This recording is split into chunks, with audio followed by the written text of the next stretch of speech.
Meu caloroso bom dia a todos os presentes, a todas as amigas, todos os amigos que a gente já está reconhecendo aqui os nomes e toda a rede, né, que veio nesse dia tão importante de partilhamento de conhecimento, de experiência nessa área. Esse ciclo de webinar, ele realmente foi idealizado pelo Núcleo Judiciário da Mulher e realizado em parceria com a Escola de Formação Judiciária em comemoração aos 14 anos da Lei Maria da Penha, essa importantíssima lei, terceira melhor do mundo, nesse mês de agosto. Foi pensado com muito carinho por nós, no intuito de trazer temas muito relevantes para a formação de pessoas que atuam na rede de proteção tanto a mulheres como as meninas, visando a prevenção de enfrentamento e enfrentamento à violência doméstica e familiar. Eu agradeço mais uma vez a parceria sempre tão acolhedora da Escola de Formação. Hoje eu agradeço nas pessoas, tanto da Rita Gianotti quanto da Vanessa, e de todo o empenho da nossa competente equipe do MJM. Aqui eu cumprimento todos os nossos servidores maravilhosos, na pessoa da supervisora Andréia, tá? O nome dela está aí, Andréa Soares de Oliveira, e ela nos ajudará aqui a fazer as intervenções online no chat, onde ela vai publicar no chat informações muito importantes e links que vocês vão poder copiar, tá? Quero cumprimentar a todos, público externo e externo. Seria injusto falar o nome só, mas eu cumprimento todos na pessoa de Gisele Ramos, tá? Eu quero apresentar rapidamente aqui essas brilhantes palestrantes que a gente tem hoje. E, primeiramente, a Ana Paula Antunes Martins. E eu não podia deixar de colocar o currículo mini, super resumido delas, mas para vocês verem, assim, o quilate que a gente tem hoje aqui.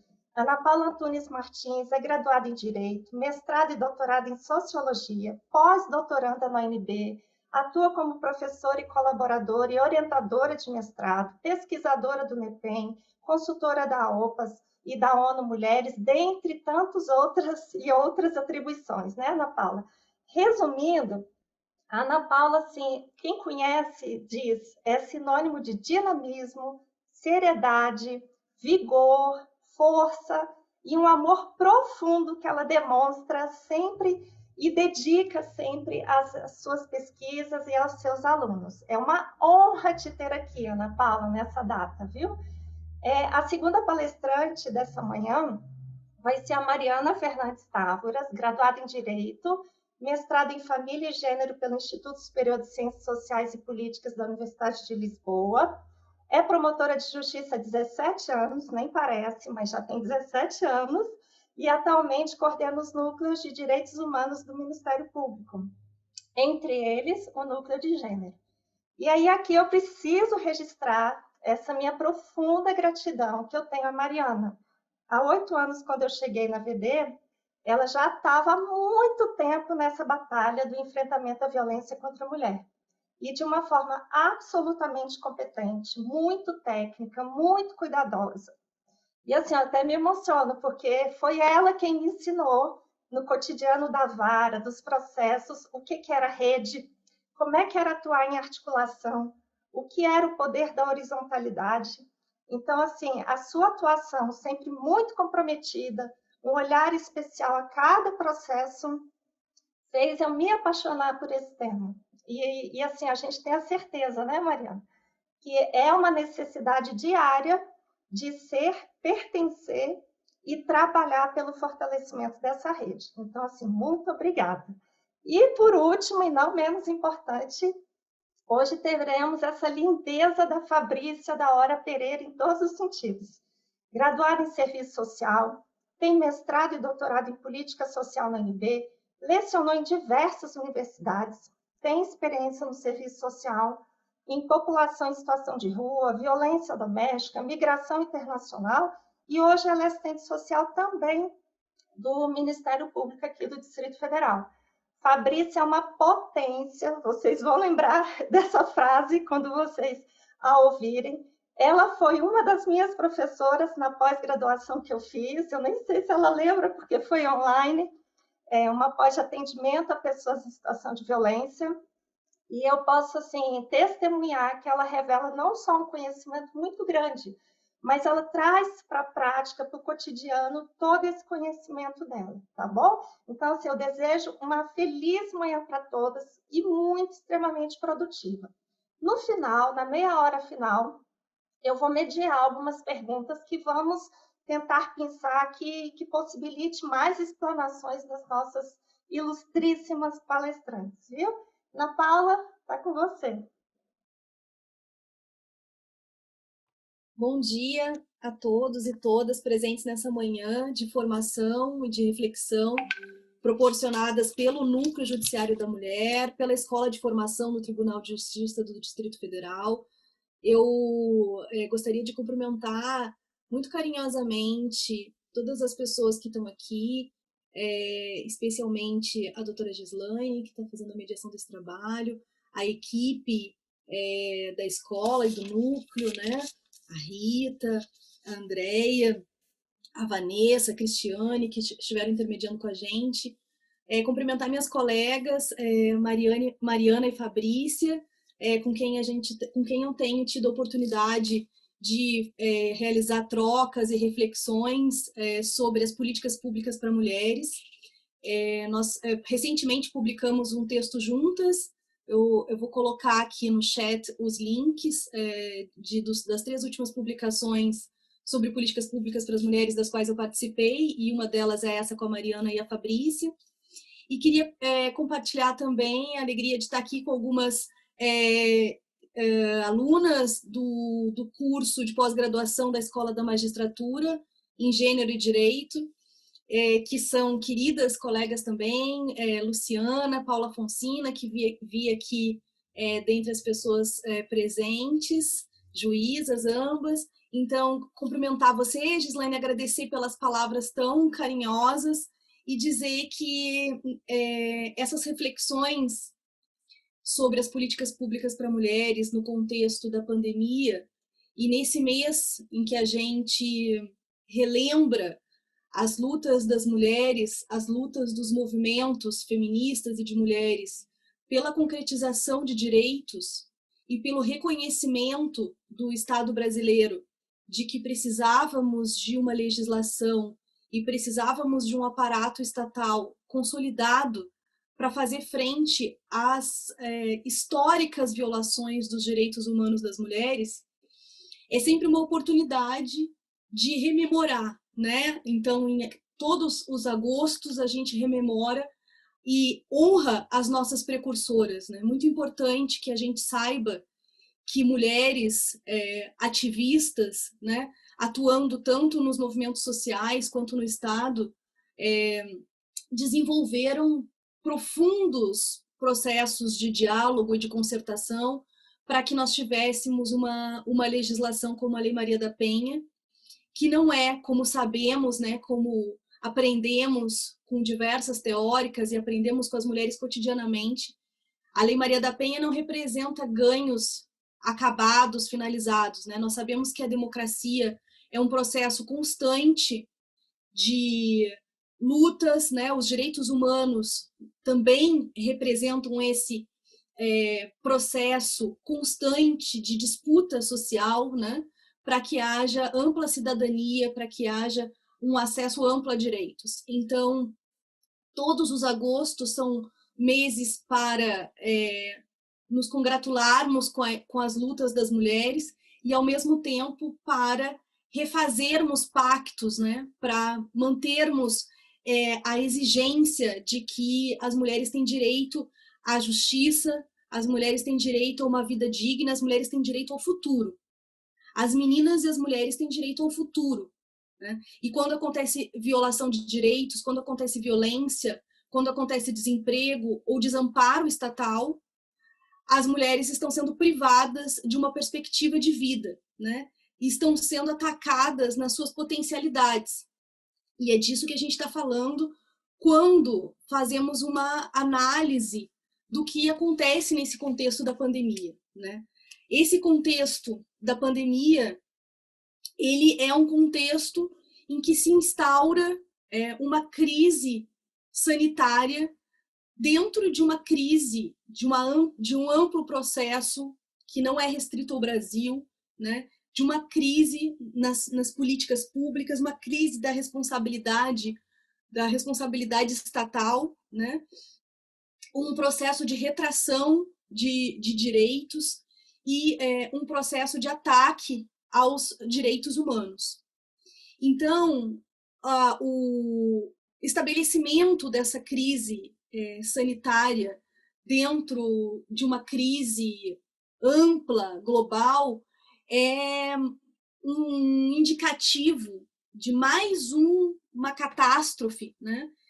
Que um autor importante que eu venho retomando nesse contexto da pandemia, que é o Ulrich Beck, vem chamando como sociedade de risco. Sociedades de risco são aquelas que se estabelecem firmemente nos países pós-industriais ou países do capitalismo tardio, que são países em que uma série de fenômenos sociais, né, como crises climáticas, crise ambiental, desemprego generalizado, acabam mostrando as dificuldades do Estado em dar conta, em responder a processos de desestruturação social e fazem emergir uma nova reconfiguração nas relações sociais. E aí o que acontece nesse contexto, o que é normal são as crises, né? A gente vivencia crise após crise, né? Tanto é que no Brasil a gente não consegue nem muitas vezes fazer o histórico, a gente precisa assistir aquela retrospectiva no final do ano e pensar, gente, é mesmo, foi esse ano que aconteceu isso, né? Aquela crise de Brumadinho, aquela greve da polícia, aquele crise nos presídios, né? E agora a pandemia. Vocês já imaginaram o que vai ser a retrospectiva de 2020, né? No final do ano, o que a gente vai ouvir, né? Um país que acabou de perder 100 mil pessoas por uma doença que não existia, né? Somada a todas as outras doenças, a todas as outras catástrofes, a crise do saneamento que existe no Brasil, as dificuldades de acesso à água e a violência, né? Que é um problema estrutural no Brasil, um problema que tem corte de raça, né? Tem corte de classe e de gênero. Então, uma crise que vem para mostrar como as nossas dificuldades em relação a acesso a direitos, elas se aprofundam quando um fenômeno novo surge. E a pergunta é, como estamos nos preparando ou como lidamos com contextos de crise que são crises que se sobrepõem? Como o Estado brasileiro está preparado ou está se preparando para fazer frente a catástrofes, né? Pensando que numa sociedade global e numa sociedade de risco, nós estamos absolutamente interconectados com outros grupos, né? Tanto é que esse vírus foi um vírus que apareceu fora das fronteiras nacionais, mas dificilmente alguma pessoa no mundo está completamente fora dos, qualquer pessoa está exposta, né, a fenômenos globais. Por quê? Porque o mercado ele é hoje financiarizado, ele é global, a globalização não está só na cultura, né, não está só nos amplos deslocamentos, mas está na própria forma como nós nos reproduzimos socialmente, né, na reprodução das nossas relações sociais. Então, esses fenômenos que são globais fazem com que nós estejamos todos muito suscetíveis, vulneráveis, né, a amplos processos de transformação social. Acontece que as vulnerabilidades precisam ser identificadas dentro desses riscos que são compartilhados globalmente. E essas vulnerabilidades, elas são identificadas no território. É preciso que a gente perceba que vulnerabilidades são mais acentuadas em determinados contextos. Há, como muitos estudos vêm mostrando nesses meses, desde o início da pandemia, incrementos e singularidades na violência durante esse processo, né? Se existia uma tensão muito importante entre o público e o privado, né? Na violência de gênero, em que a gente sabe como a vida privada né? As relações interpessoais que se dão na vida íntima são relações em que também está presente o patriarcado e que são espaços de violência, muitas vezes, e não de segurança, como se costuma pensar o ambiente doméstico. No contexto da pandemia, as redes se enfraquecem. Não são só as redes do Estado que apresentam dificuldades e limites para funcionar, são as redes interpessoais que apresentam dificuldades e limites para o seu funcionamento, né? Então, esse contexto é um contexto de piora geral nas condições objetivas de vida. Durante a pandemia, os dados estão identificando que 7 milhões de mulheres deixaram o mercado de trabalho no Brasil. Vocês imaginam o impacto que esse desemprego, né, que muito provavelmente em breve se torna um desemprego por desalento, que é quando as mulheres acabam deixando mesmo o mercado de trabalho e já não procuram mais alternativas e espaços de inserção no mercado, o impacto que isso vai desempenhar na autonomia econômica das mulheres, na capacidade das mulheres projetarem o seu futuro, na capacidade das mulheres saírem de relações violentas, por exemplo, né? O desemprego, esse desemprego que atinge brutalmente as mulheres no contexto da pandemia, ainda caracterizado num contexto de austeridade fiscal, que é o contexto que a gente está vivendo agora, né? Não só no Brasil, mas esse contexto de austeridade que envolve importantes cortes orçamentários. Se a gente vai olhar os portais oficiais, né, dos governos, do governo brasileiro, a gente identifica nos setores de habitação e direitos humanos os setores onde estão acontecendo os principais cortes, né, os principais contingenciamentos. E vocês sabem a importância da casa própria, né, a importância da autonomia da mulher em relação a esses setores sociais, né, como habitação, emprego, e o setor de direitos humanos, que é tão importante justamente para promover políticas de enfrentamento às desigualdades de gênero, raça e classe. Então, essas são reflexões muito importantes no campo das políticas públicas que nós precisamos fazer. Por quê?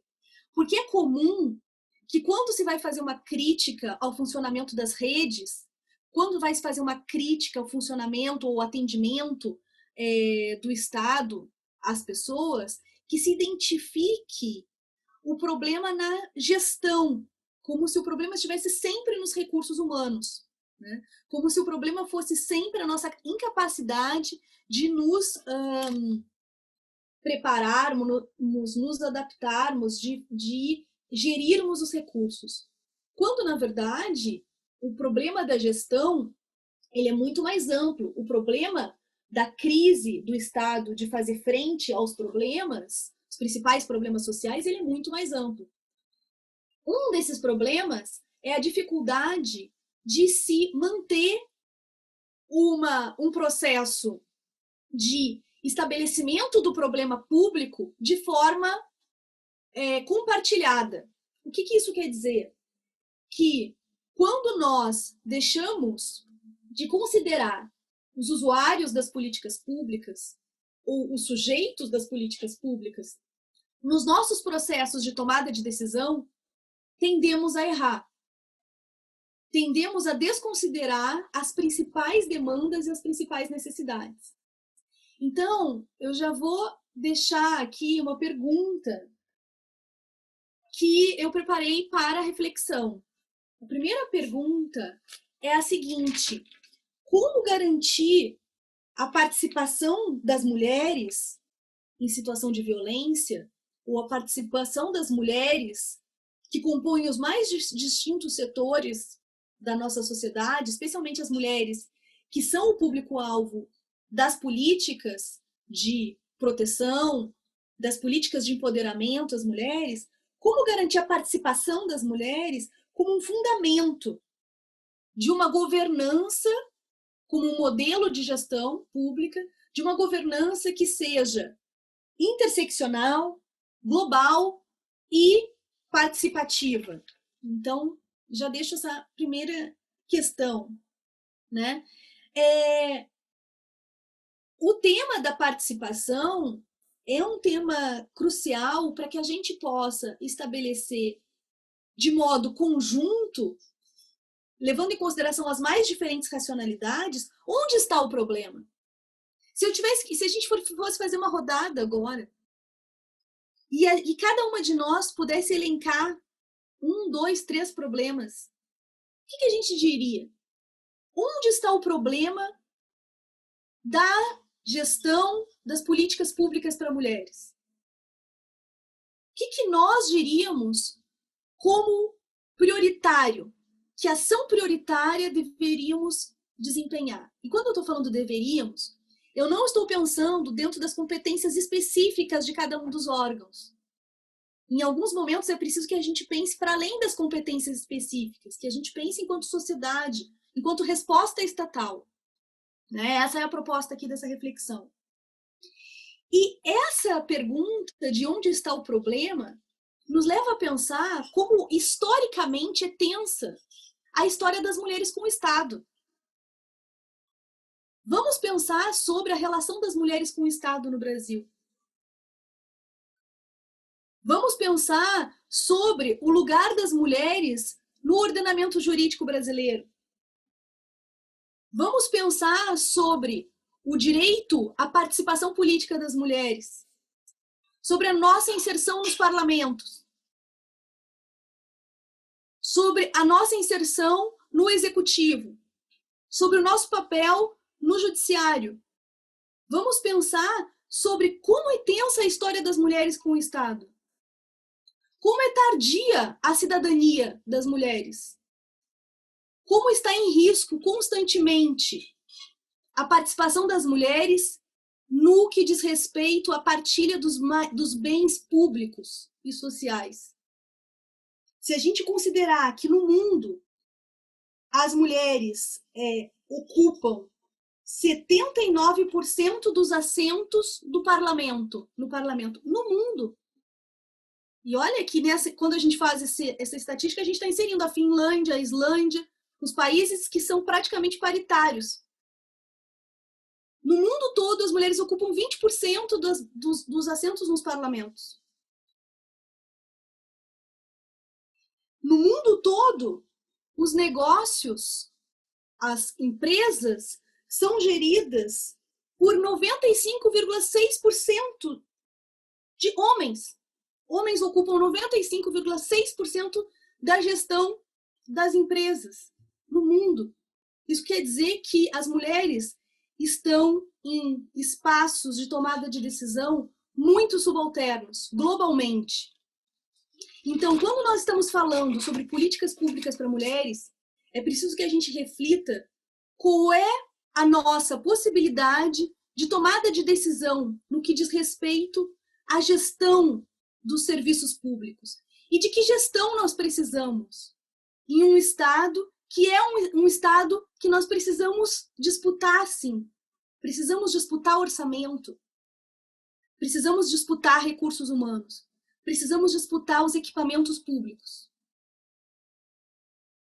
Precisamos disputar legislações específicas, espaços de diálogo, fóruns de discussão, assentos para as mulheres, nas empresas, né, no mercado, nos governos, na sociedade civil. Então, por que essa reflexão aqui busca pensar sobre modelos de gestão? A intersetorialidade é um modelo de gestão que busca enfrentar modelos burocráticos. Por meio da intersetorialidade, você pode escapar de lógicas burocráticas da gestão, em que usuários não são considerados, em que você só se preocupa com o controle da execução das tarefas, você não se preocupa com os resultados de uma determinada ação. Então, o modelo gerencial, ele vem para pensar um pouco mais nos resultados, né? Mas o modelo gerencial, tira o Estado da centralidade e busca outros mecanismos de promoção de recursos para solução de problemas. Então, surgem mais contemporaneamente outros modelos de gestão das políticas públicas. E um desses modelos é a intersetorialidade, que é a articulação da rede. É um conjunto de práticas que visa fazer frente a problemas complexos. Problemas aparecem setorialmente, sabemos disso. Por isso que existem os setores de políticas públicas. Mas a interdependência amplia a equidade e a integralidade. Então, promover a interdependência entre os setores pode ampliar nossa capacidade de dar respostas integrais, que considere a assistência social, que considere a saúde, que considere a segurança das mulheres. No que diz respeito a políticas públicas para mulheres, essa interdependência precisa acontecer. A intersetorialidade promove uma articulação de saberes e experiências no planejamento, na realização e na avaliação das políticas públicas para atender necessidades e expectativas. Mas será que a intersetorialidade, como fundamento da gestão das redes de políticas públicas, é suficiente para pensar contextos de pandemia, por exemplo, em que a capacidade do Estado em todos os setores sofre retrações, em que pelo avolumar das crises a resposta do Estado é mesmo mais difícil? De que modelos precisamos? E é por isso que a governança começa a aparecer muito comumente nas diretrizes globais e nas diretrizes nacionais para a gestão de políticas públicas. Por quê? Porque a governança, ela considera comunidades políticas na promoção do problema público. Comunidades políticas que se estabelecem para além do que está previsto como competência de cada um dos órgãos. Comunidades políticas que sobrepõem o problema público à personalidade jurídica de cada um dos órgãos. Precisamos juntos constituir o que é o problema público. Qual é o problema público? Qual é a especificidade da violência contra as mulheres na pandemia? Que comunidades estão presentes nesse debate? Quem são as pessoas que estão fazendo parte dessa discussão? Será que ainda estamos mantendo modelos tecnocráticos de cima para baixo para dizer o problema das mulheres na pandemia é esse? Quem é que sabe qual é o problema das mulheres na pandemia? De que modelos, volto a perguntar, de que modelos de gestão precisamos para fazer a construção de um problema público como base para a tomada de decisão? Então, nos modelos de governança global que se estabelecem contextos não hierárquicos e que se promove atores, inclusive do sistema internacional. Um grande exemplo para isso é o papel que a OMS tem desempenhado na pandemia. A OMS, que não tem uma ingerência obrigatória, a Organização Mundial de Saúde, né, sobre os governos nacionais, mas que exerce um papel muito importante de articulação internacional, de promoção de decisões baseadas na ciência, baseadas em evidências, né? Então, como esses atores, como a ONU Mulheres, por exemplo, que acabou de lançar as diretrizes para atuação durante a pandemia, dos serviços, né, do Estado, para fazer frente à pandemia, para fazer frente à violência contra as mulheres na pandemia, como essas organizações, como a ONU Mulheres e a OMS, fazem parte de uma comunidade global de enfrentamento a um problema. Então, em síntese, é muito importante que nós adotemos um modelo de gestão que aprofunde fluxos comunicativos e que esses fluxos comunicativos se deem a partir de estabelecimento de uma comunidade global, e foi assim que surgiu a Lei Maria da Penha. A Lei Maria da Penha surgiu por uma articulação que se deu no cenário internacional, cuja condenação do Brasil repercutiu na OEA, repercutiu em recomendações para o Estado brasileiro, que levou à Lei Maria da Penha e aos serviços, a amplitude de serviços que a gente tem hoje. Então, como essa articulação, esses processos de aprofundamento dos nossos fluxos comunicativos pode gerar um enfrentamento de riscos que são globais, de vulnerabilidade ampliadas para mulheres. E, então, em síntese, eu vou deixar 2 perguntas. De que gestão precisamos para ampliar a cidadania das mulheres? De que tipo de gestão nós precisamos?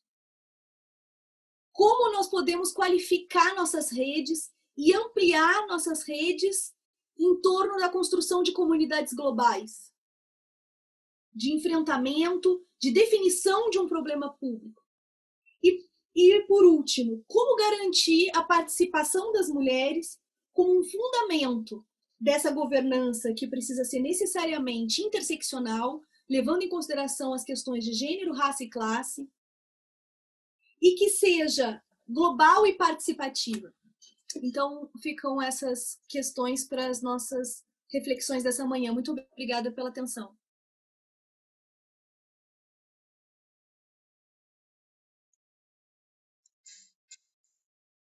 Posso começar na sequência, Gislaine, né? Enfim, vou partilhar aqui minha tela. Deixa eu pegar aqui. Está compartilhado, ok? Está compartilhado, doutora. Então, bom dia, deixa eu pegar aqui. Bom dia a todas e todos. Eu queria agradecer o convite da Escola de Formação Judiciária, em parceria com o NJM.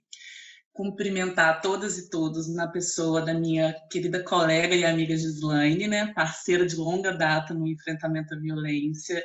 Fico muito lisonjeada com as palavras carinhosas que me foram ditas por ela e as devolvo na integralidade, porque é um prazer fazer audiência com Gislaine.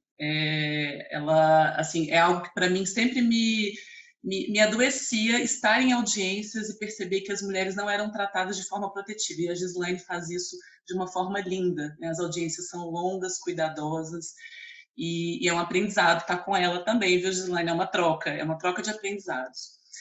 E agradeço as meninas da Escola de Formação, Rita, Cristiane e Andréia, pelo cuidado, pela organização. É impecável a organização da Escola Judiciária, de Formação Judiciária, e é uma felicidade estar compartilhando essa manhã com Ana Paula e Fabrícia, né, com as quais a gente tem trabalhado em parceria já há algum tempo.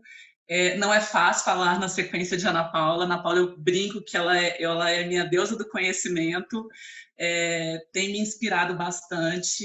E Fabrícia tem sido assim uma grande professora no campo das políticas sociais. Ela me despertou, foi ela que implantou essa semente, esse interesse na minha vida profissional e acadêmica.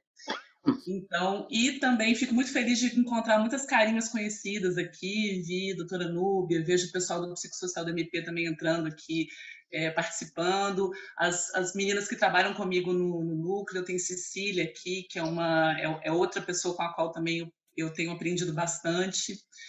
Enfim, a minha fala aqui, dando sequência à fala da Ana, eu procurei aqui, eu vou tentar compartilhar com vocês um pouquinho do que é a rede, né, do que significa essa rede de violência doméstica contra a mulher, situando aí o papel do Ministério Público dentro dessa rede.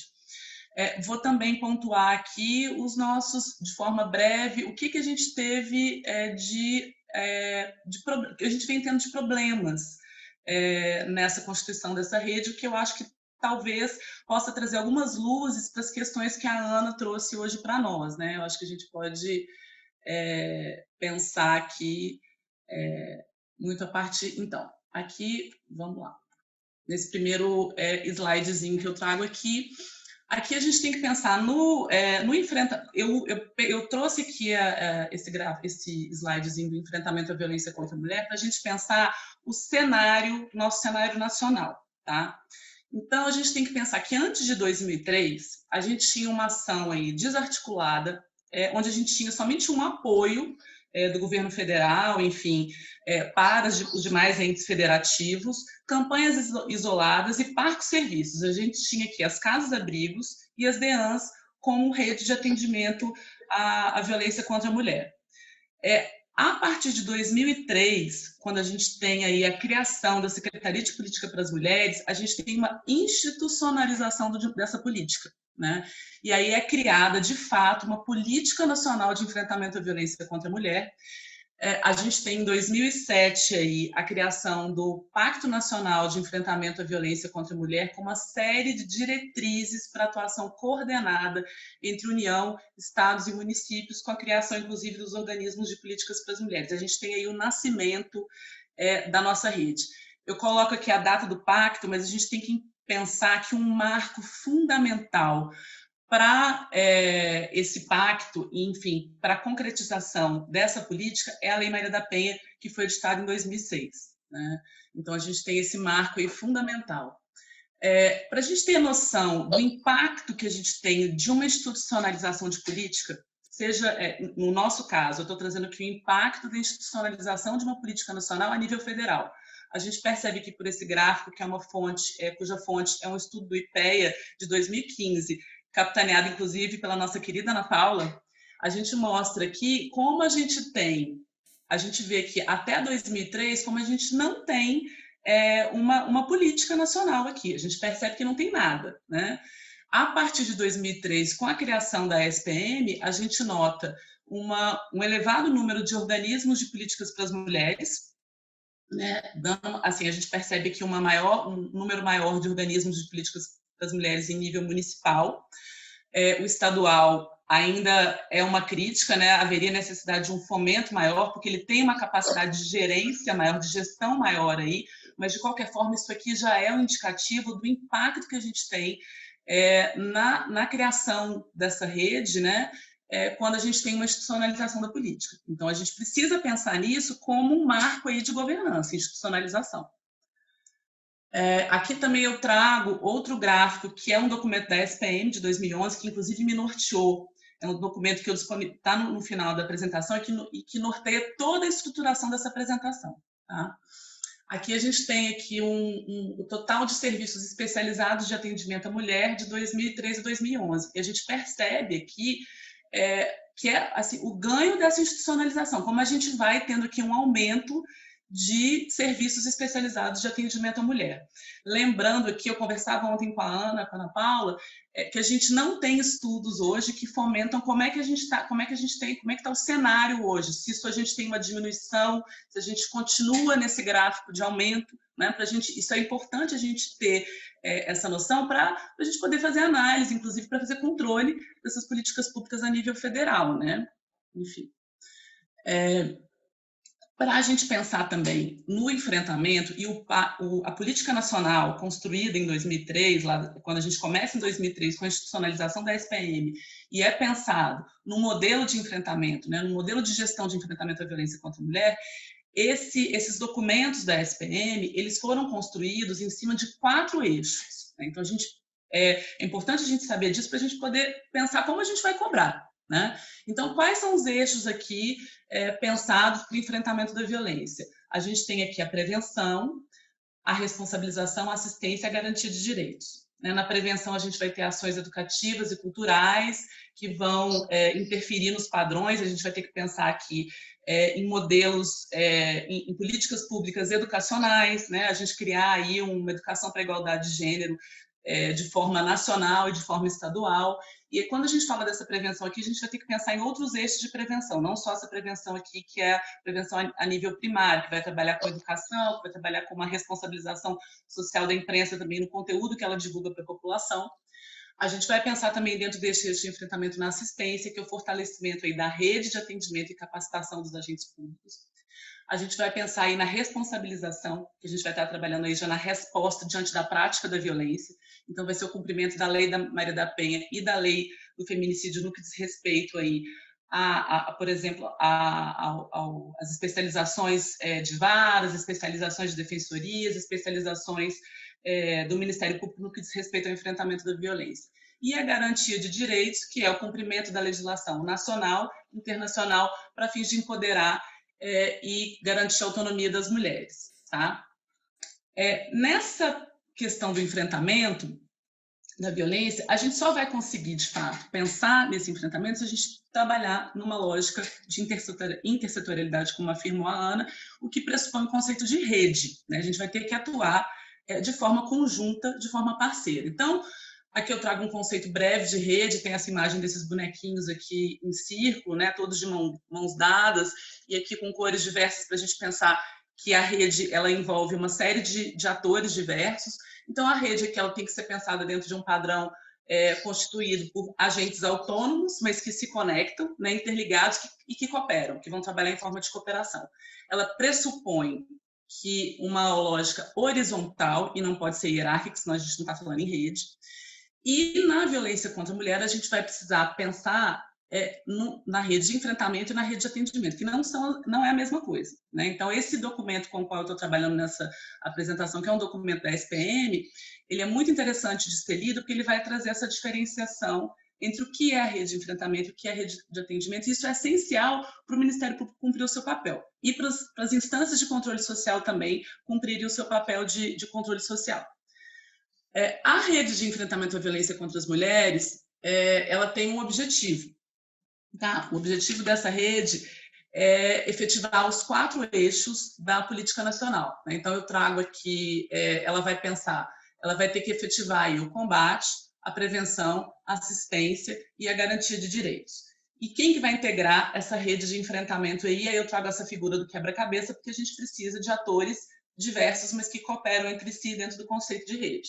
Então, quem vai integrar? Vão ser os agentes governamentais e não governamentais, propositores de políticas públicas, fiscalizadores e executores de políticas públicas voltadas para as mulheres. Então, a gente vai pensar em organismos de políticas para as mulheres, as secretarias ou subsecretarias de mulheres, ONGs feministas, conselhos de direitos da mulher, que são importantíssimos para a participação popular.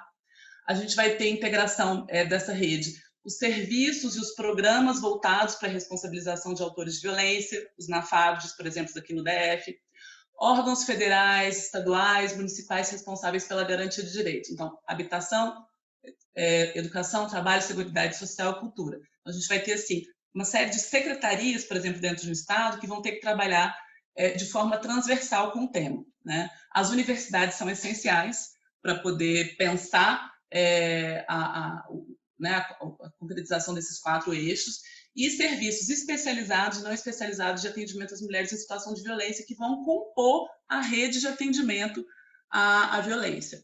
Então, a rede de enfrentamento, ela é a grande rede do qual a rede de atendimento vai fazer parte. Né? O conceito de rede de atendimento, então, ele vai se referir aqui a uma ação articulada entre as instituições e serviços governamentais e não governamentais e a comunidade, com o objetivo aí de ampliar e melhorar a qualidade de atendimento. Né? Essa rede ela tem como objetivo aí, ela dá conta da complexidade da violência contra a mulher e ela sabe, e a violência, a gente tem que pensar a violência sempre como algo complexo, tem um caráter multidimensional, então por isso ela vai precisar aí de ser uma rede que integra serviços diferenciados, né?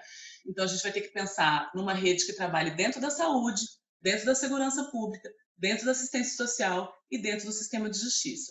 E a rede ela pode ser composta por serviços especializados e não especializados.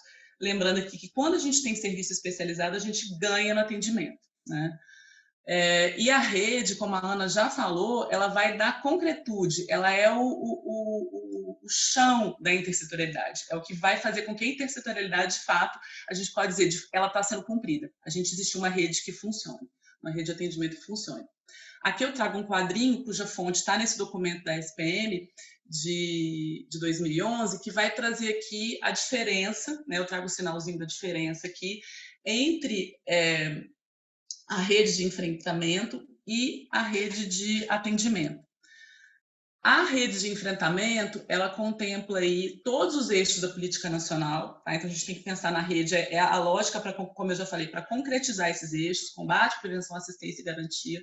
Ela vai incluir aí os órgãos responsáveis pela gestão e controle social das políticas de gênero, além do serviço de atendimento, e ela, então, é muito mais ampla que a rede de atendimento. Então, ela vai pressupor. Já a rede de atendimento, ela vai se referir ela se refere somente ao eixo da política nacional que diz respeito à assistência, tá?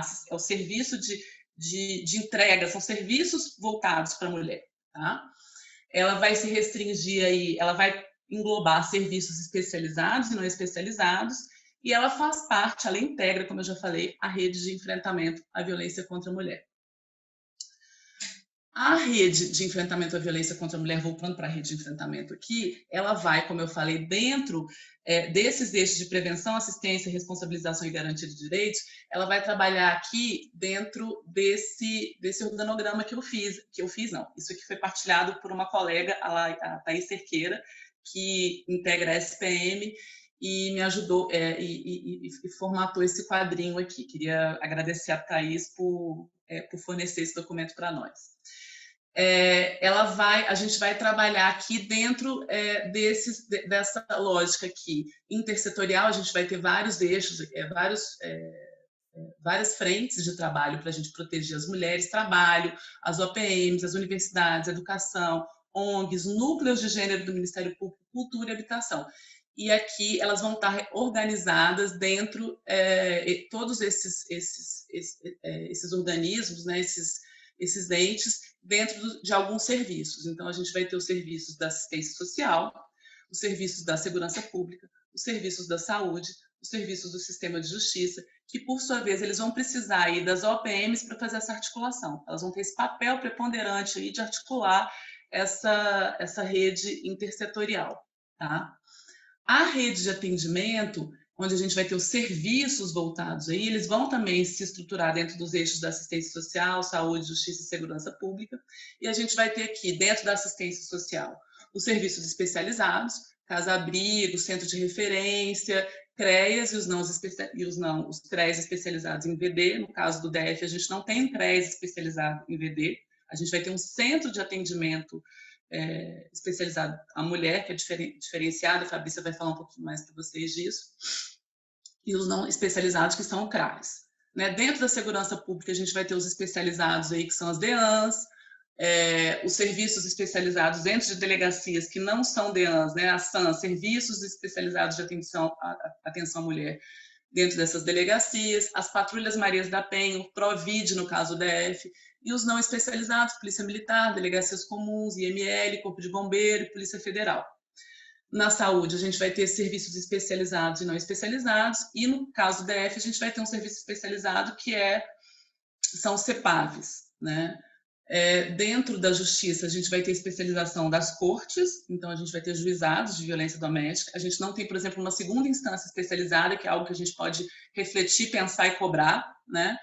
A gente vai ter promotorias especializadas, a gente vai ter defensorias que devem ser especializadas, e a gente no DF aqui já tem esse ano uma ampliação dos núcleos de defesa para a mulher, que a gente só tinha um, e agora a gente tem 4, com uma resolução nova da Defensoria Pública.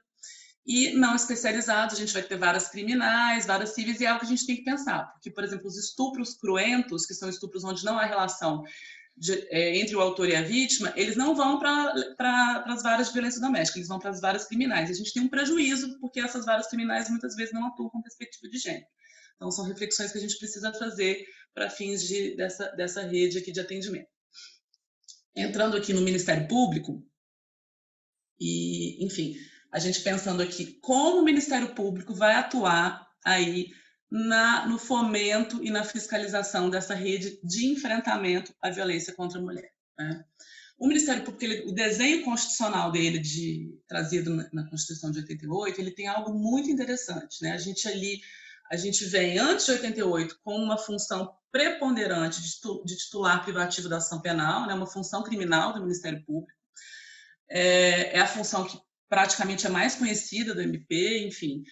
E com o desenho da Constituição de 88, a gente tem uma nova função aí do Ministério Público, que é a tutela coletiva, né? A promoção do inquérito civil e da ação civil pública para a defesa do patrimônio público e de outros interesses difusos e coletivos. é uma atuação em que o Ministério Público aí vai poder se miscuir aí do seu papel de controle social, né? De, por exemplo, cobrar políticas públicas, políticas sociais. Eu não gosto muito desse nome de tutela coletiva, embora esteja lá, porque ele traz uma lógica aí que coloca o MP numa posição mais hierarquizada, né? E a lógica seria da gente trabalhar aí numa versão horizontalizada, um MP que está próximo da população, que está conversa, que está ali junto com a população. Então, e a gente sabe que a linguagem ela nos forma também, né? Tudo é linguagem. Então eu acho importante a gente pensar numa reflexão sobre esse nome tutela, né? Aqui eu trago essa imagem da justiça, enfim, para a gente pensar aqui nessa lógica mais horizontal e não vertical, né? Assim, essa imagem aqui de um judiciário, do Ministério Público que dialoga, que conversa, que está em posição paritária aí com a comunidade a qual ele serve, né? Nós somos servidores públicos, né? Enfim, dentro dessa lógica, a gente tem que pensar que o Ministério Público, então, a gente vai pensar na lógica da rede de enfrentamento à violência contra a mulher, o Ministério Público aqui, dentro desse papel de buscar concretizar esses eixos de prevenção, assistência, responsabilização e garantia de direitos, ele vai estar trabalhando aqui para além da seara criminal, não vai ser só aquele promotor de justiça, então a gente vai ter uma estrutura aqui do MP dentro dessa rede de enfrentamento, no papel de controle e fiscalização dessa política, que vai estar para além da atuação da rede de atendimento. Na rede de atendimento, a gente vai ter ali, como eu trago aqui nesse quadrinho, 44 promotorias especializadas de VD, com apoio de setores psicossociais.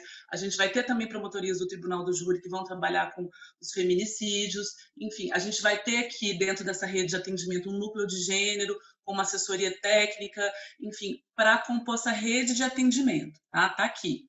Mas, para trabalhar no fomento, né, para garantia de que a gente tenha aqui uma rede de enfrentamento concreta, a gente vai precisar aqui não dessas promotorias especializadas trabalhando aqui na lógica aqui da responsabilização, né, que seria aí a resposta à prática da violência. A gente vai estar aqui trabalhando, a gente precisa de um Ministério Público trabalhando dentro daquele desenho constitucional de tutela dos interesses interesses sociais e coletivos, tutelando aqui, falando a palavra tutela, né, buscando aqui concretizar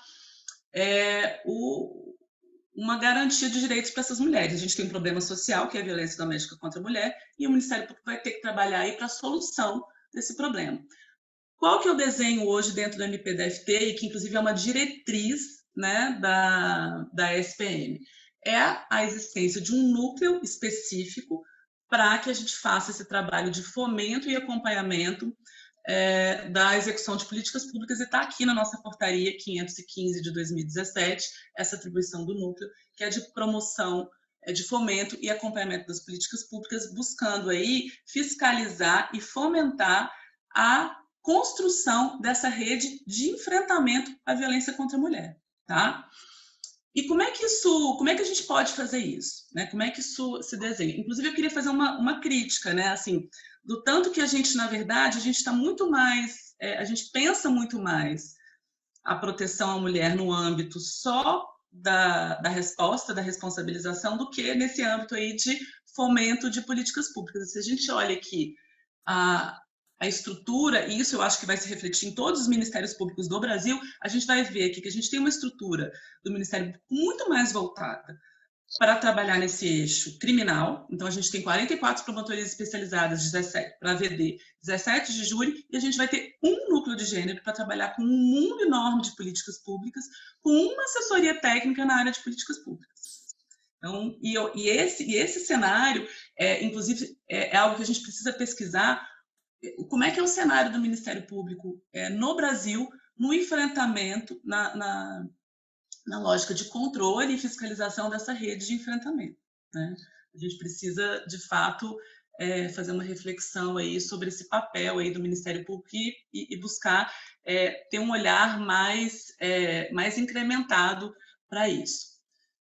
Então, nessa busca da rede de enfrentamento, como eu já falei, a gente vai buscar, e dentro da política local, garantir esses eixos previstos na política nacional.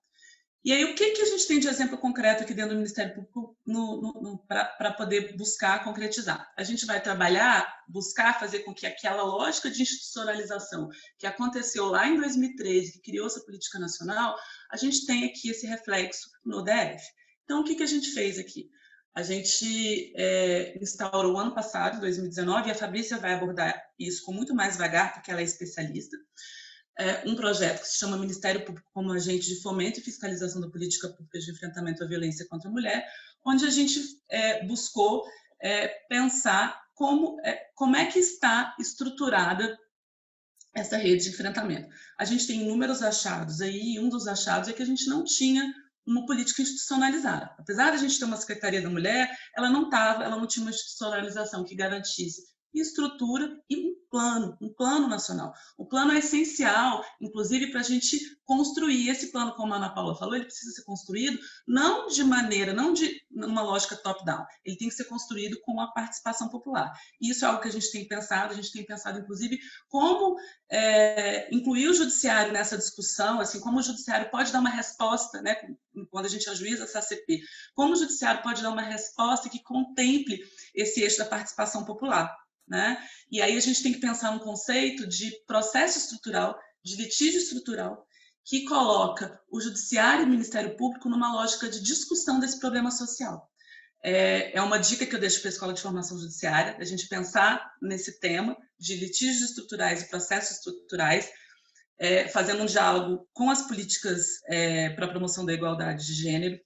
A gente tem um livro de uma colega nossa, que é a Lena, colega promotora, que trabalha esse conceito de litígio estrutural, que é um livro interessantíssimo, e eu acho que a gente precisa problematizar esse conceito dentro das políticas para as mulheres.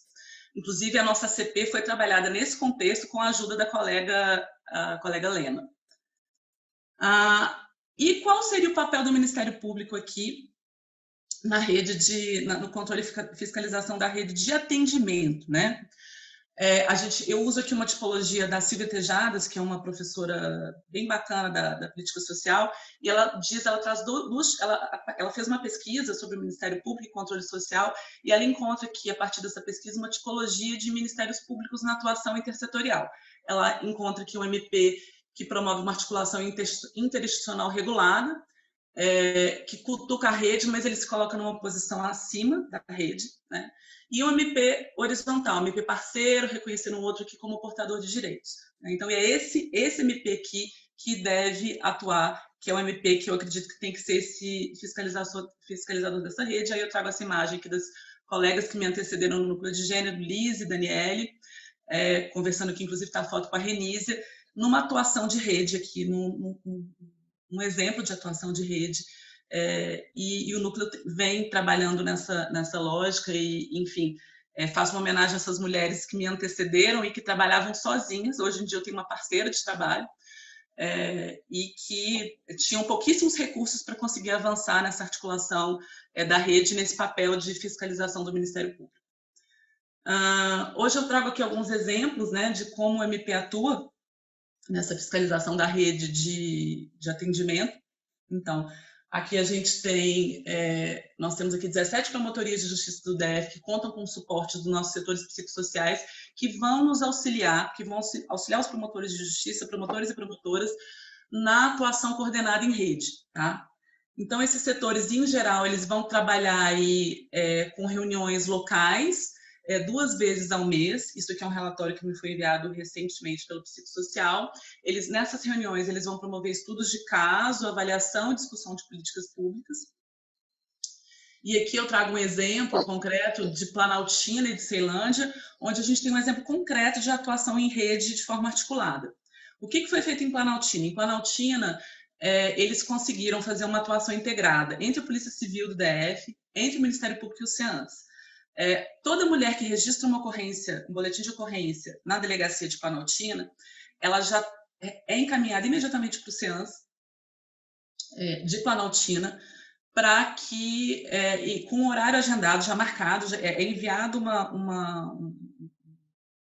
um schedulezinho, né, com as datas de atendimentos, e essas mulheres são encaminhadas, e o Ministério Público participa das reuniões com essas mulheres no CEANS, e a partir dessa parceria, a gente teve um CEAN que estava sucateado, que estava prestes a ser extinto, a gente teve um CEAN aí empoderado, é o CEAN hoje com o maior número de atendimentos, um CEAN que, inclusive, passou a ser conhecido pela comunidade, hoje promove vários cursos, oficinas, enfim, ele teve um papel aumentado. Então, assim, para mostrar aqui um exemplo da rede de atendimento, Ceilândia também tem trabalhado na mesma toada de Planaltina, nessa integração, inclusive promoveu uma série de rodas de conversa em 2019 para fazer a formação dos agentes de polícia, para que eles sejam sensibilizados para fins de encaminhamento para o CEAN de Ceilândia.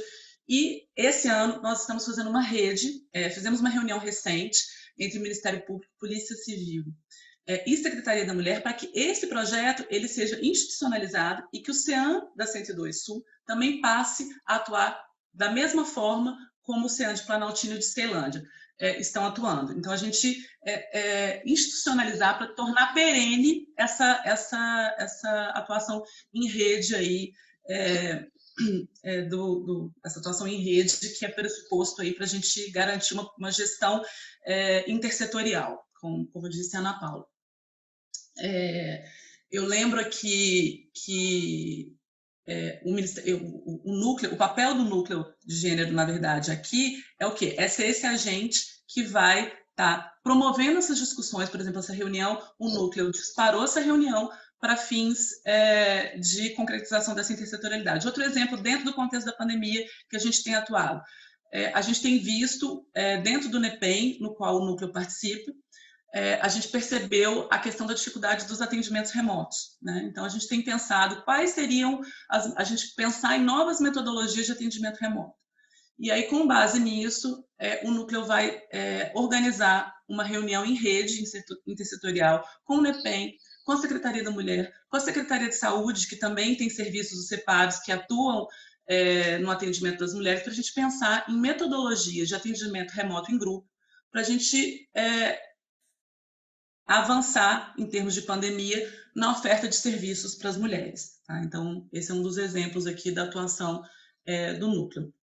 Eu queria falar brevemente, aqui para a gente pensar também em controle, já estou me encaminhando para o final, voltando aqui para esse eixo aqui rapidamente, da rede de enfrentamento, a gente tem aqui, quando a gente pensa aqui nesses eixos, eu gostaria de fazer uma fala bem simbólica. A gente vê aqui esses impactos da institucionalização, né, das políticas das mulheres em âmbito nacional, só que a gente tem hoje um cenário, isso eu já posso falar, um cenário hoje em 2020, de desmonte dessas políticas. Então, esses pactos nacionais, esses planos que foram sendo criados no âmbito federal, hoje a gente não consegue enxergar mais a mesma estrutura, a gente não tem mais a mesma estrutura que a gente tinha até esses anos aqui de 2015, mais ou menos. Tanto que a gente existia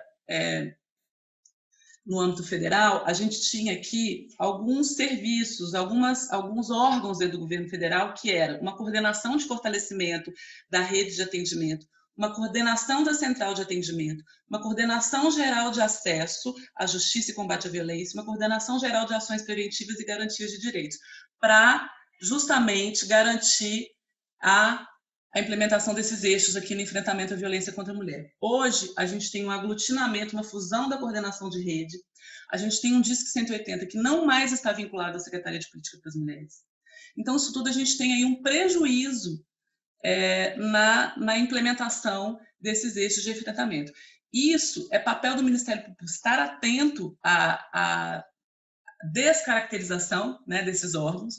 E essa tem sido, né, isso aqui são fontes de informações que eu tive, que eu fui consultar agora como é que estão esses organogramas. Isso a gente precisa estar atento para a gente fiscalizar. Esse é o papel da MP, para verificar se de fato está, por que isso está sendo desmontado, é necessário a MP dialogar com os tribunais de contas, enfim. Essa atribuição de fiscalização e do que acontece no âmbito federal não seria atribuição do MPDFT, seria uma atribuição do MPF, né? Mas esse tipo de olhar para essa política pública, o MPDFT precisa ter para a política pública distrital, que é o que a gente tem feito e que é o que a Fabrícia vai poder falar um pouquinho para vocês, e assim eu encerro minha fala e agradeço a oportunidade. E eu trago aqui as referências ao final, tá, da minha fala, dos documentos que eu usei para fazer esses slides. E se alguém tiver interesse em estudar esse tema, sugiro leitura do livro da minha colega Lena, sobre processos estruturais e litígios estruturais, e também buscar os textos da Marta Fará, que é uma especialista nesse tema e que foi me recomendado pela Ana também. Eu já li um texto dela e estou procurando me imiscuir aí na seara desses temas de políticas públicas e igualdade de gênero, e a Marta é uma referência aí nacional nesse tema. Obrigada, e eu passo a palavra para a minha colega Fabrícia. Olá, bom dia. Eu gostaria de cumprimentar a todas e todos presentes nessa manhã. Quero dizer que eu me sinto muito à vontade para conversar com vocês e refletir um pouco sobre essas questões, porque sei que aqui é um espaço acolhedor.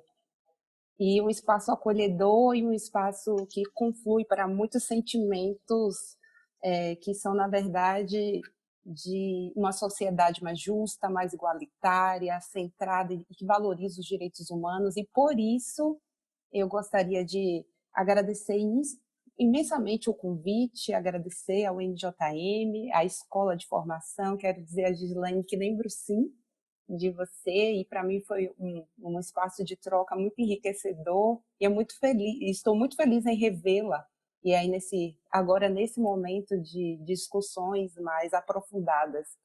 Quero também saudar a Mariana e a Ana Paula, estamos juntas caminhando acerca dessas discussões, e tem sido espaços muito frutíferos e inquietantes, na verdade. Eu saio de cada encontro ainda mais inquieta sobre as discussões, e eu acho que é isso, o processo de conhecimento é isso, é um desafio e nos impulsiona a pensar a nossa própria atuação profissional e nosso lugar na sociedade, que não é dissociado, né?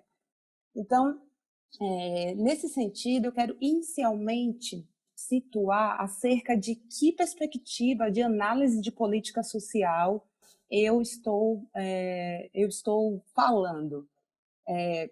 Pensar em análise de política social, existem várias abordagens teórico-metodológicas, e vamos dizer assim, a perspectiva hegemônica que nós somos formadas e muitas vezes utilizamos para pensar o exercício profissional são perspectivas muito centradas nos critérios de eficiência, eficácia e efetividade, e que vão trazer muita discussão acerca dos critérios de seletividade, de condicionalidade, de acesso às políticas sociais. E, nesse sentido, a perspectiva a qual eu me vinculo teoricamente e também do ponto de vista político, que nós somos seres políticos, é de uma perspectiva que analisa as políticas sociais para compreender quais são as contradições que envolvem a sua formação, sua implementação, mas, sobretudo, em que medida essas políticas sociais elas são capazes, elas possibilitam garantir a universalização do acesso a direitos. Então, meu foco de análise ele vai nessa direção. Em que medida as políticas sociais elas possibilitam essa universalização e os limites que existem no capitalismo, no modo de produção capitalista. Nesse sentido, eu quero só situar que pensar em políticas sociais e compreender esse sujeito ao qual essas políticas se destinam é pensar a cidadania, e aí para além da perspectiva dos direitos civis, políticos e sociais, ou da cidadania regulada pelo consumo, cidadão consumidor. A cidadania entendida a partir desse olhar de universalização das políticas sociais é uma cidadania que ela possa efetivamente garantir aos sujeitos sociais a possibilidade de usufruir dos bens e serviços disponíveis no território de uma forma autônoma. Ainda que pareça algo utópico, mas isso é bastante concreto quando a gente vai pensar as políticas sociais, porque aí eu vou pensar nas políticas de enfrentamento, na rede de atendimento, para além dos serviços especializados, mas eu vou compreender a importância de pensar, por exemplo, as políticas que envolvem o direito à cidade. Pensar o direito à cidade é pensar, por exemplo, na mobilidade urbana e pensar no transporte público. O que quer dizer isso do ponto de vista de enfrentamento à violência, mas também de promoção de cidadania, de que essas pessoas, as mulheres em geral, possam acessar a esse território, e aí nós estamos falando do Distrito Federal, e que esse território possa oferecer acesso em condições de igualdade ao patrimônio que ele disponibiliza, seja esse patrimônio cultural, patrimônio artístico. Então, é para além de pensar a violência em si, ou prevenir a violência, mas pensar a política social a partir de uma perspectiva mais macro, como ela se relaciona com os bens que são produzidos por esse território, que são produzidos por esses homens e mulheres trabalhadoras que produzem o patrimônio, mas o usufruto e apropriação desses direitos, eles são privados. Aí, numa lógica, e o Distrito Federal essa composição do Distrito Federal é muito marcante nisso, da propriedade, do acesso a esses direitos por meio da via privada. Então, eu trago essas reflexões iniciais para que a gente possa pensar a política social a partir de uma perspectiva mais ampla. Precisamos, sim, investir nos serviços especializados, mas também possibilitar, agregar outras reflexões. E aí quero dizer que o sistema de justiça, quando traz a perspectiva de análise e de avaliação de políticas públicas, e aí falar do local que eu trabalho, o Ministério Público, eu considero que é um grande avanço, ainda que timidamente nós estejamos de forma sistemática atuando nessa seara há pouco tempo, poucos anos. Se a gente for, como a Mariana mesmo disse, analisar a atuação criminal e a atuação no âmbito das políticas sociais, ainda é muito tímida, mas já é um começo.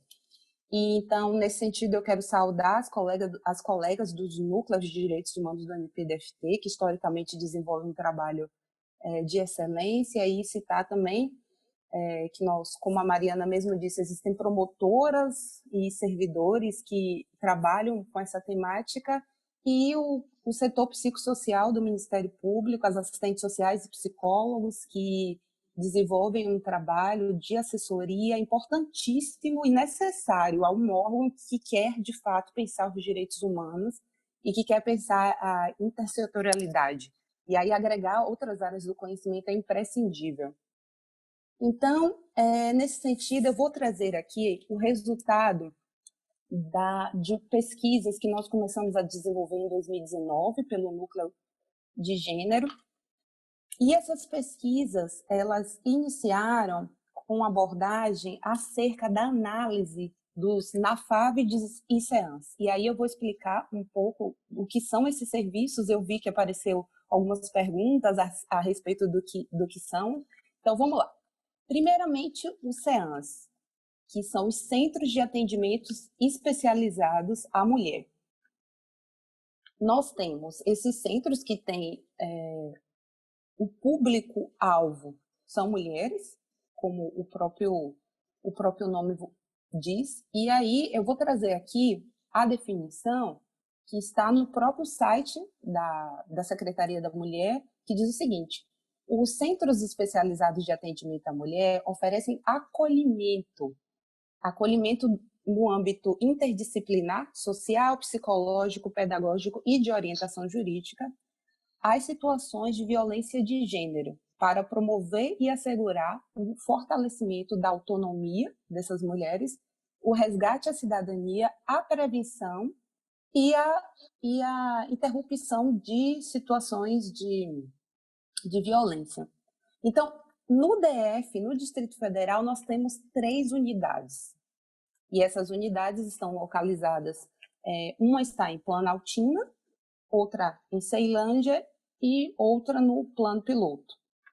No âmbito de atendimento aos autores, aí eu quero situar que o Distrito Federal é vanguardista nesse tipo de serviço especializado e é um avanço muito grande nós termos serviços voltados para o atendimento dos autores.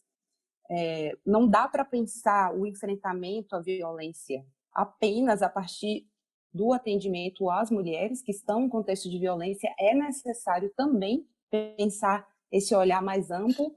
E os NAFABs são núcleos de atendimento às famílias, autores e vítimas de violência doméstica.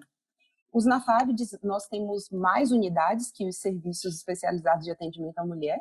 Nós vamos ter unidades em Taguatinga, Gama, Sobradinho, Plano Piloto, Samambaia, Braslândia, Santa Maria, Paranoá e Planaltina. Então, essas unidades, elas são, de fato, um avanço muito grande para a sociedade, não apenas no Distrito Federal, mas representam um avanço muito grande, porque se tornam referências a nível nacional. O NAFABD é uma unidade de atendimento que realiza atendimento aos autores, mas também em algumas regiões às mulheres, e são unidades assim que essas unidades elas realizam atendimento interdisciplinar às mulheres envolvidas em situação de violência doméstica e familiar e casos relacionados à Lei Maria da Penha. Vão atuar no âmbito dos direitos humanos e também a partir da perspectiva de gênero. Inicialmente, eu vou trazer alguns dados da pesquisa que nós desenvolvemos em 2019 para fazer um paralelo com a situação atual nessa época de pandemia. A nossa pesquisa, ela compreendeu os NAFABs e os CEANs e nós fizemos um trabalho que foi a partir do envio de questionários e também de visitas a essas unidades para compreender o funcionamento desses serviços. Quais foram os principais achados? Nós identificamos que essas unidades não há regulamentação publicada acerca do seu funcionamento. Qual o prejuízo disso? O prejuízo disso é que você vai observar que há atuações díspares entre os próprios serviços, entre os próprios NAFABs e CEANs, você vai ter diferentes tipos de atuação.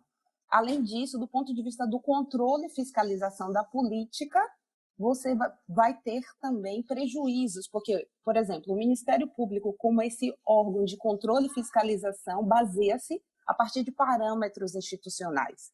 Então, a não publicação desses manuais de funcionamento desses serviços é um prejuízo principalmente para a sociedade, que é o que a Ana falou e a Mariana já trouxe, da perspectiva do controle social do funcionamento dessas unidades. É importante situar que quando a gente vai trazer a discussão sobre o funcionamento dos serviços, não estamos nos referindo à equipe técnica, não é uma discussão acerca da atuação da equipe técnica, mas compreensão acerca do direcionamento que o Estado está dando àquela determinada política. E, nesse sentido, nós observamos também, nessa pesquisa em 2019, que esses serviços eles eram compostos essencialmente por psicólogos.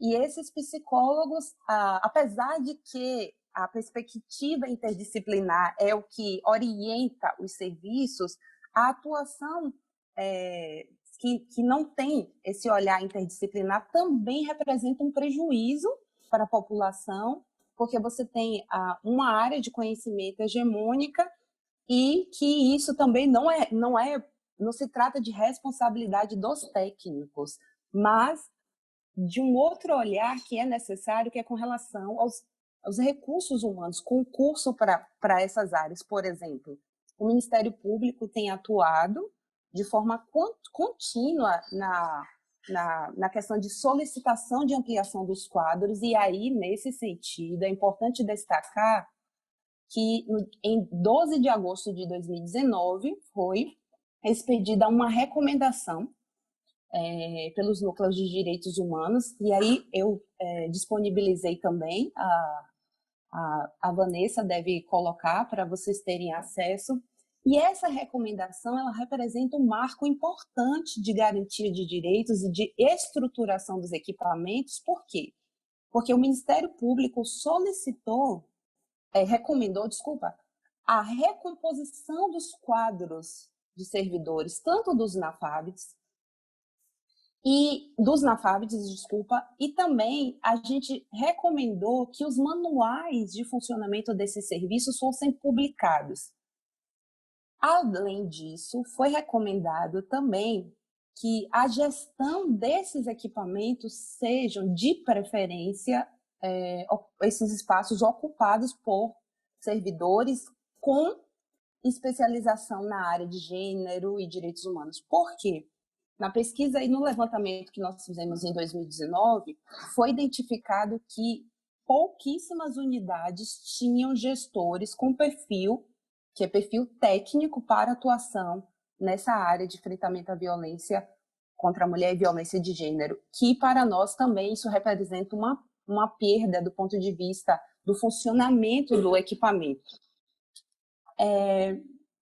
Além disso, uma parte importante que nós também identificamos e estamos tentando atuar é no sentido de que foi observado um constante processo de adoecimento mental das equipes, e aí esse adoecimento mental que se relaciona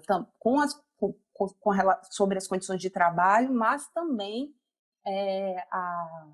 a grande quantidade de casos e a pouca vazão do ponto de vista da capacidade humana que esses servidores têm de dar vazão a isso.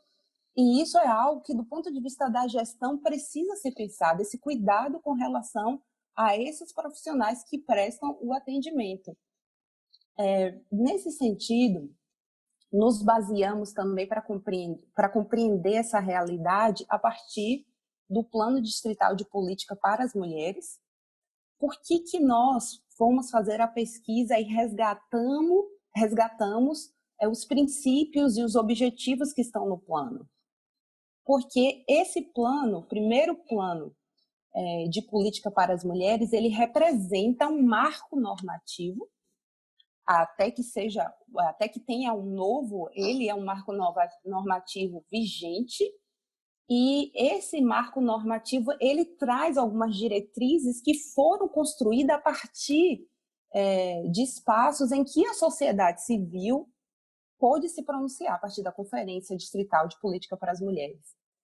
E a gente resgata esse plano para compreender quais foram as ações implementadas pelo Estado. E alguns achados interessantes é que a gente vai compreender o seguinte, que o plano distrital prevê a ampliação das unidades do CEANS, ou seja, de 3 para 6, e isso ainda não aconteceu. É necessário lembrar que nós tínhamos uma unidade na Casa da Mulher Brasileira, então, mas com esse processo de desativação, você teve um reordenamento desse serviço. A gente observa também, a partir das análises, que existem algumas unidades dos NAFABs, por exemplo, que apresentam filas de espera de atendimento, à época da pesquisa no ano passado, bastante críticas, que chegavam a 6 meses a fila de espera para atendimento.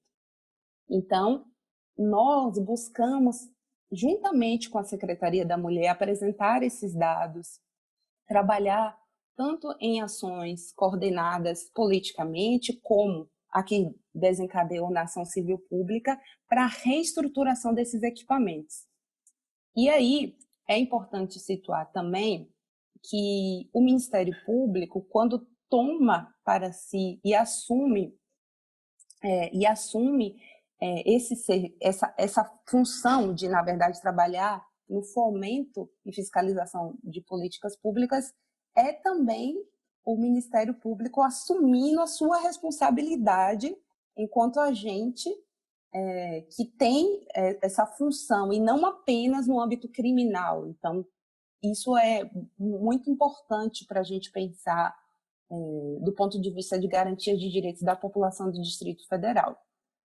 Os dados acerca da pesquisa que nós realizamos no ano passado, que estão sistematizados por meio do resumo executivo que será disponibilizado para vocês, são dados públicos que nós construímos a partir da equipe técnica para poder subsidiar a formulação tanto de políticas públicas, mas também que possa dar subsídios para a atuação do controle social.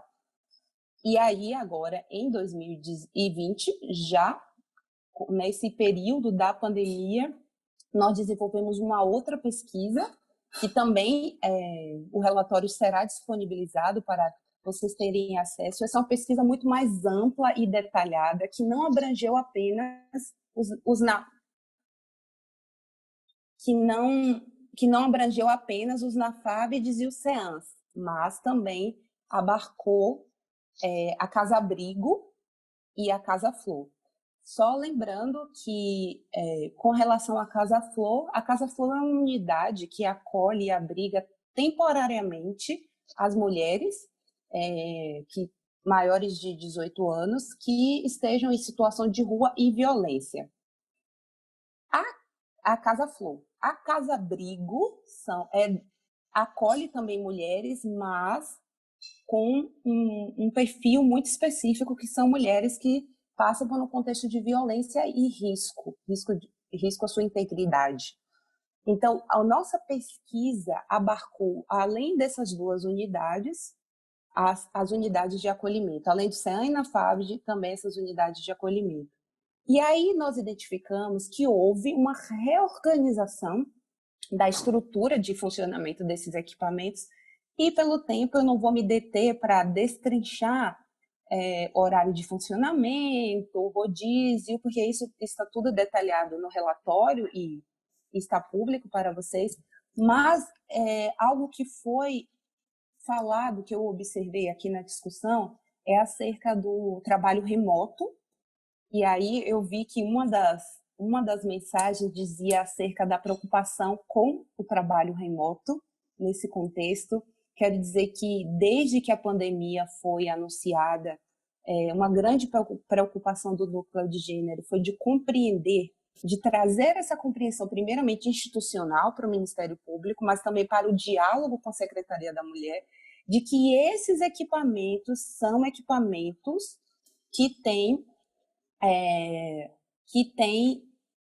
são equipamentos básicos, ou seja, básicos do ponto de vista da sua importância, de equivalência aos CREAS, de equivalência aos CRAS.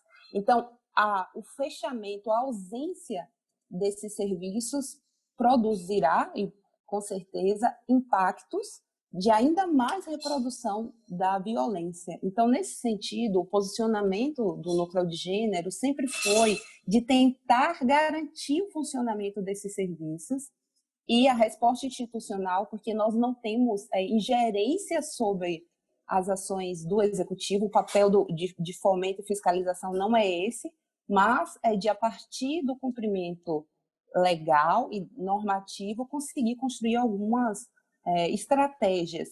Nós observamos que o trabalho remoto, como uma metodologia que aparece nesses espaços agora, nesse período de pandemia, precisa ser ponderado, refletido, a partir principalmente de garantia do sigilo e da possibilidade que essas mulheres ou que esses homens, esses autores de violência tenham para falar e receberem assistência devida. Então, eu quero dizer que o Ministério Público tem atuado continuamente na análise e compreensão desse fenômeno, que é um fenômeno muito novo, que são as novas metodologias de trabalho, e também estamos amadurecendo a forma como é possível fiscalizar e acompanhar esses equipamentos, e nesse sentido, agora a gente começa a tomar fôlego para compreender como os serviços funcionarão agora nesse período, quando se dê a retomada gradativa das atividades. E, por fim, eu quero dizer que nós tivemos uma experiência muito exitosa, duas, na verdade. Antes da pandemia, começamos a desenvolver grupos focais com a população e aí as mulheres. Nós tínhamos um planejamento de realizar grupos focais em Planaltina, em Taguatinga, Ceilândia, para ouvir as mulheres atendidas pelo serviço acerca do seu funcionamento. Nós chegamos a fazer um grupo focal na promotoria de Taguatinga, e para nós, pesquisadores e pessoas que trabalhamos com políticas públicas, é imprescindível escutar a população. O grupo focal não é a única metodologia, não é a única proposta, mas foi a possível dentro da nossa realidade, e é importante avançarmos em pensar em canais de abertura e de diálogo com a população. Por fim, nós estamos em breve lançando o primeiro guia de prevenção à violência doméstica contra a mulher imigrante, que foi traduzido para 5 idiomas, com a parceria do Departamento de Línguas e Estrangeiras e Tradução da Universidade de Brasília. O Núcleo de Gênero também tem recebido demandas com relação a mulheres imigrantes em contexto de violência, e aí um dos grandes desafios, a barreira linguística é um grande desafio para a denúncia, para falar sobre isso e para buscar apoio, e a gente considera que é um avanço muito grande termos conseguido esse guia, e está para ser publicado muito em breve. E só para esclarecer, a SEDES é a Secretaria de Desenvolvimento Social, que ela é responsável pela política de assistência social aqui no DF, e nós temos também a Secretaria de Estado da Mulher, que é a SEM, se assim a gente pode falar. Eu agradeço a atenção, um bom dia a todas.